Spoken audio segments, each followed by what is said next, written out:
Your life at every level of a Japanese high school underworld. Level 1, the transfer student. You move in April, the worst month to move, when every class has already sorted itself into its silent hierarchies and nobody needs a new friend. Your uniform is stiff and unworn, the crease still sharp in the trousers your mother ironed that morning. You bow to the homeroom teacher. You bow to the class. 39 faces look back at you and file you away in half a second. Where you're from, how you talk, whether your shoes are the right brand, whether you flinched when the door slid open too hard. You didn't flinch. You told yourself you wouldn't. Nobody talks to you at lunch. You eat facing the window. You feel the room reading you the way a current reads a stone dropped into it.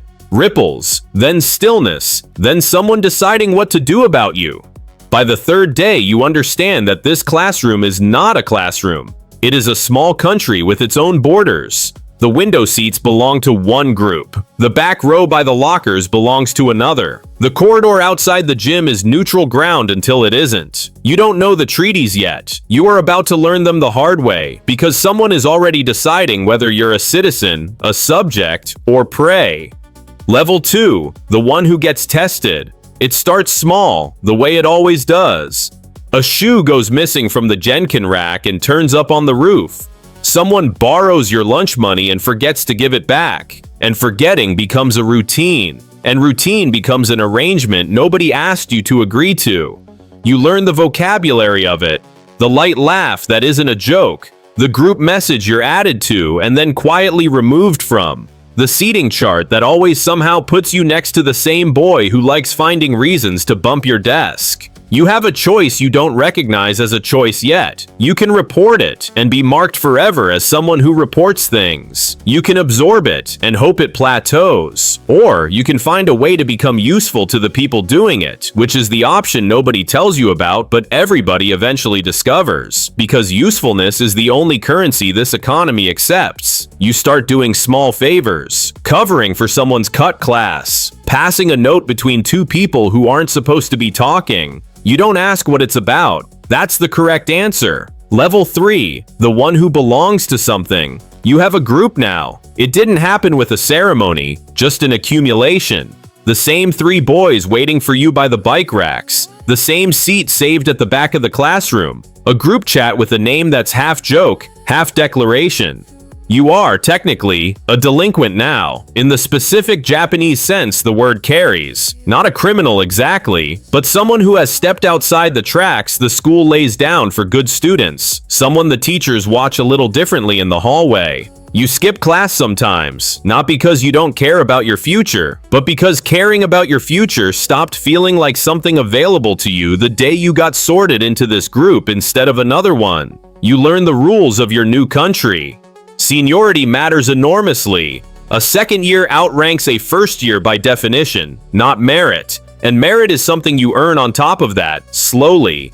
You run errands. You buy cigarettes for someone older using a fake ID that isn't very good but works because the convenience store clerk has learned not to ask questions on this stretch of road. You are not powerful. You are protected, which in this economy is worth almost as much. Level 4, the collector. Somewhere in your second year, you stop being the one things happen to and become one of the people things happen through. Your group has territory now. Not literal ground exactly, but influence. Younger students in the classes below you understand, without anyone saying it directly, that certain things are expected.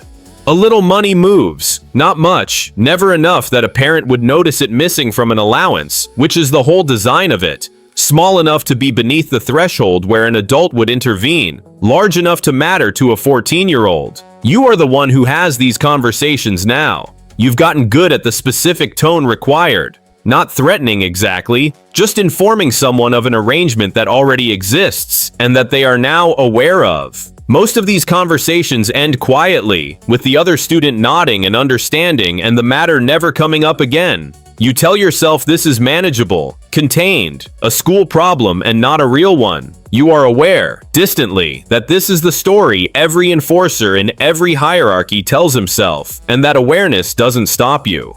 Level 5, the one who runs the classroom. By your final year, you don't have to raise your voice for a room to go quiet when you enter it. You didn't plan this. It accumulated the way reputations do. An incident in your second year that people still reference obliquely. A teacher who stopped calling on you because calling on you never went anywhere good. A hallway that clears half a second faster than it used to. You handle disputes now. The small wars of adolescence that used to escalate into something the school had to deal with. Someone said something about someone's girlfriend. Someone posted something online that shouldn't have been posted. These come to you before they come to a teacher, because you're faster and because the resolution you offer doesn't show up on anyone's permanent record. You've also started noticing the seam between your world and a bigger one. An older boy who graduated 2 years ago still comes around sometimes, driving a car nobody your age should be able to afford, offering rides, offering favors, offering a vague and never quite stated invitation into something larger.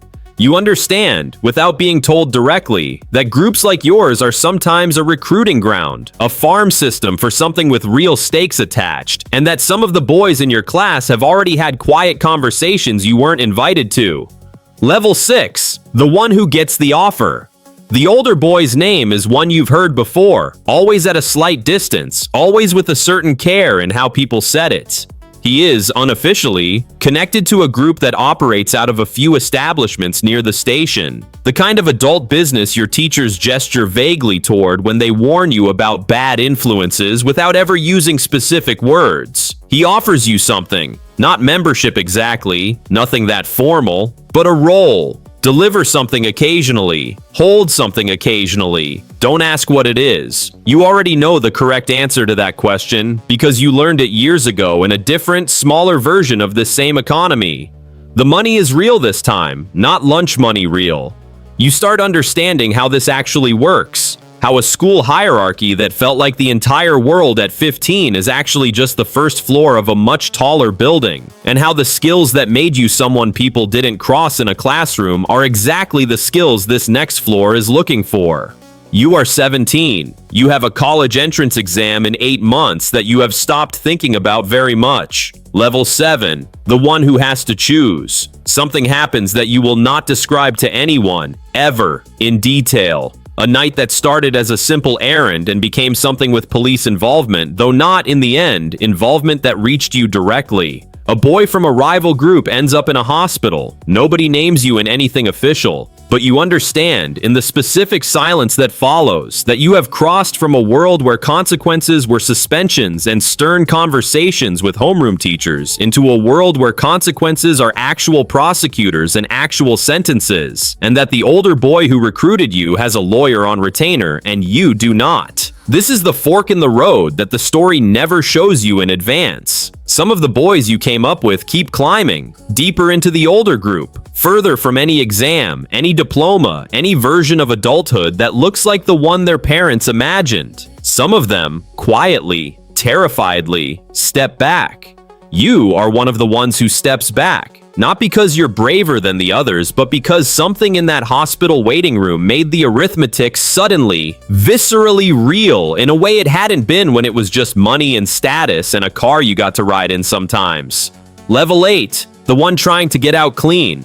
Stepping back doesn't happen all at once. It takes the rest of your final year, extricating yourself from a group that doesn't formally let people leave, showing up to school again in a way you'd stopped doing, sitting for makeup exams with a homeroom teacher who has clearly decided to give you exactly one more chance and not a single one after that. You don't graduate with honors. You barely graduate, but you graduate, which turns out to matter more than you expected because the boys who didn't step back mostly didn't. You hear about them the way you hear about everyone eventually in a country this size and this connected. Secondhand, through people who knew people. One is in a detention facility for minors. One dropped out entirely and is, as far as anyone knows, still running errands for the older group. Older now himself. No longer the one being recruited, but the one doing the recruiting, which is its own kind of level nobody wants to reach. One simply isn't spoken of anymore, which in this specific silence means something nobody says out loud. Level 9, the ordinary life you didn't think you'd get. You are 24 now. You work at a logistics company outside Osaka, nothing glamorous, but yours, earned in a straight line instead of a spiral. You don't talk about high school much. When old classmates find you on social media and mention back then, you deflect gently and change the subject because you've learned that the people who want to reminisce about that hierarchy are usually the ones who never fully left it, and you have worked very hard to be someone who did. Sometimes, late at night, you think about the boy in the hospital, whose name you never learned and never tried to. You think about the version of yourself that kept climbing instead of stepping back. The version who is, statistically, somewhere in an actual prison right now instead of an apartment with a lease in his own name. You don't know what separated you from him except a night that could have gone slightly differently, and a homeroom teacher who decided, for reasons of her own, not to give up on you. Level 10, the one who watches it start again. Your younger cousin starts high school this April. She comes home in her stiff new uniform, and at dinner she mentions, carefully, casually, the way you used to mention things you didn't want anyone to notice you were worried about, that there's a group in her class that everyone seems to be either part of or afraid of, and that she isn't sure yet which one she's going to end up being. You recognize the shape of the sentence before you recognize what to say back. You know exactly what's forming around her, the same current you felt in your own first week, the same slow sorting into citizen, subject, or prey. You want to tell her everything, the levels, the offers, the night in the hospital, the teacher who saved you almost by accident. You settle instead for something smaller and more useless sounding. The same thing every adult who's been through it eventually says to the kid who hasn't yet. Be careful who you eat lunch with this week, you tell her. It matters more than you think. She laughs it off. You let her. Everyone has to learn it themselves. The question is only ever what it costs them, and how much of themselves is left standing when the lesson is finally over.